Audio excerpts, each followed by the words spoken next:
Premiere Pro, how to add a black screen. In this video, I will show you how to add a black screen in Adobe Premiere Pro. This is really useful if you want to create pauses, add dramatic cuts, or insert text on a plain background. Open it and create a new project. Give your project a name and select where you want to save it. After that, create a new sequence that matches your video settings. For example, 1080 pixels or 4K depending on what you're editing. Now to add a black screen, go to the top menu and click File, New, and Black Video. Premiere Pro will automatically create a black video clip that matches your sequence setting. You'll see it appear in your project panel. Next, you just have to drag the black video from your project panel onto your timeline.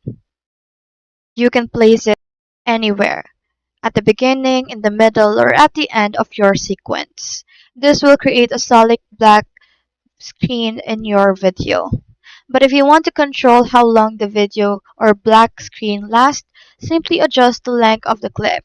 You can drag the edges of the black video into the timeline to make it shorter or longer.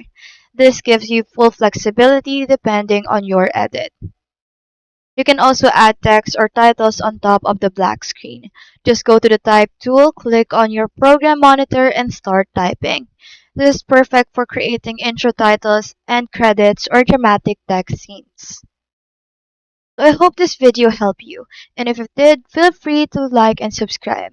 It really supports the channel, and if you've got a question, just drop it in the comments below.